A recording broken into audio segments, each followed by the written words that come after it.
Time is the only enemy a king cannot defeat. In the heart of the Hebei dog shelter, among the echoing barks of 1,000 forgotten souls, a silence is growing. It is a heavy, dignified silence. It belongs to King Charles.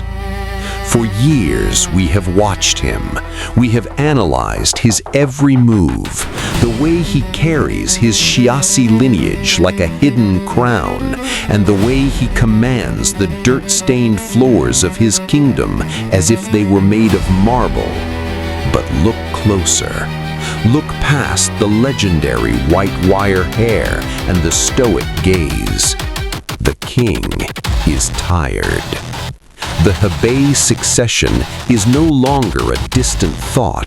It is a reality unfolding before our eyes. Today, we are not just looking at a stray dog. We are witnessing the final chapters of an era. We are analyzing the twilight of a legend and the silent struggle for what comes next.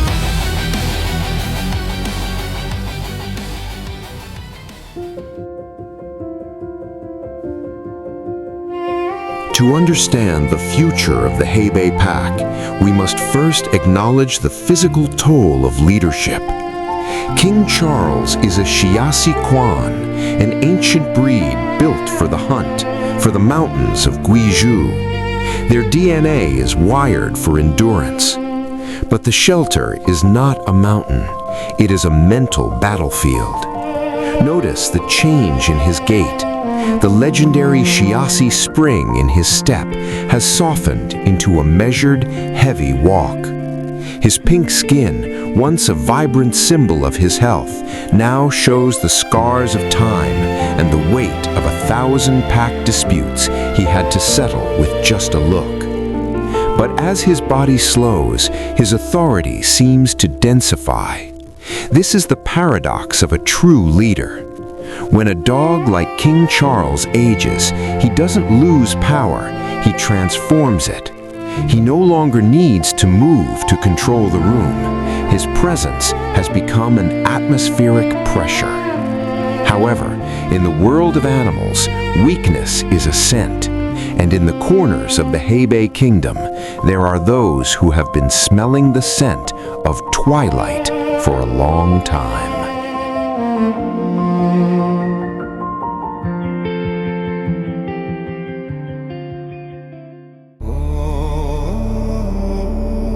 Every king has a shadow, and for Charles, that shadow is named Rocky. We must be accurate about this dynamic. Rocky is not a villain in a cartoon. He is a deposed sovereign. He was the king of Hebei before the Xiasi arrived. He was the one who ruled with the old laws, strength, aggression, and raw power. When King Charles took the throne, he didn't do it by fighting Rocky. He did it by making Rocky irrelevant. He brought a new law, the law of grace. But Rocky has never forgotten. Watch the clips carefully. When King Charles rests his head, Rocky is often there, watching from a distance. It is a gaze of profound complexity. Is it respect? Or is it the calculated patience of a rival waiting for the exact moment the crown slips? Rocky represents the old world. He is the reminder that if King Charles falls, the shelter could revert to a state of chaos. Rocky doesn't want to serve, he wants to reclaim. His rivalry with Charles is the heartbeat of the shelter's tension. It is a cold war that has lasted years, and as Charles enters his twilight, Rocky's patience is becoming his most dangerous weapon. The succession is not just about who is next, it's about whether the old way of Rocky will destroy the new way of Charles.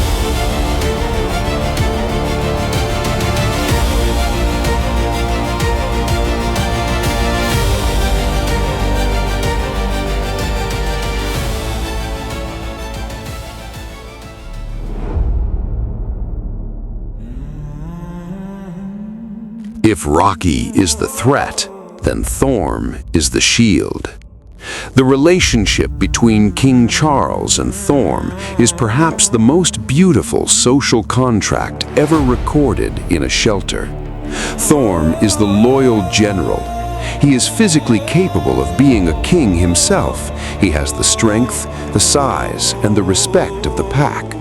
But Thorme chose a different path. He chose the path of the protector.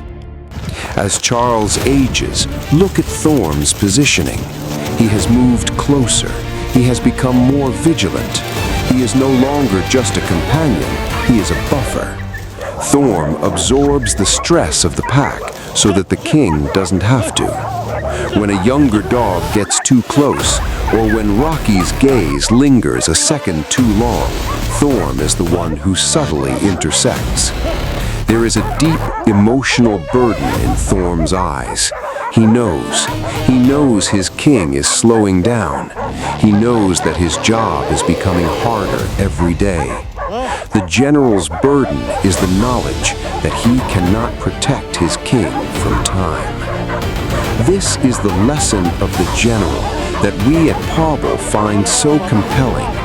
True loyalty isn't just standing by someone when they are strong. It's guarding them when they are at their most vulnerable. Thorme is the reason the twilight of the legend hasn't turned into a tragedy yet. He is the guardian of the king's dignity. So we must ask the question that everyone in the Hebei comment section is whispering. What happens when the king is gone? The succession is a terrifying thought for any pack. When a leader like King Charles leaves, he leaves a vacuum, a hole in the social fabric that cannot easily be filled. Do we look to Erwang? Erwang is the relatable one, the dog who brings joy and light. But can joy rule a kingdom of strays? Can a dog who has lived in the shadow of a king suddenly develop the steel required to hold back someone like Rocky? Or is there a new face, a newcomer who hasn't been jaded by the old rivalries? The tragedy of King Charles's succession is that he is a once-in-a-lifetime dog. You don't replace a Xiasi king. You only hope to survive the transition. The analytical truth is that once Charles steps down, the Hebei shelter will never be the same. The balance he maintained through sheer personality is fragile. Without him, the Rocky versus the pack conflict could ignite. We are watching a masterclass in governance. Charles is trying to leave a legacy where the pack governs themselves, but the nature of the beast is power. The succession will be a test of everything Charles has taught them. Why does this matter to us? Why do millions of people across the globe watch a white dog in a Chinese shelter? Because King Charles is a mirror. In his twilight, we see our own fears of aging. In his succession, we see our own worries about what we leave behind. He is a stray dog who was once nothing, who became a king, and who is now facing the end of his reign with a level of courage that most humans will never possess. He doesn't fear the sunset. He doesn't beg for more time. He simply sits, his General Thorme at his side, his rival Rocky in his sight, and he watches the world go by. King Charles has taught us that royalty isn't about where you live, it's about how you carry yourself in the place where you are stuck. Whether he has 1 year left or 5, his legacy is already etched into the history of Pawble and the hearts of everyone who believes in the dignity of the underdog. As the light fades over the Hebei dog shelter, the king closes his eyes for a well-earned rest. The crown isn't made of gold, it's made of scars, loyalty, and silence.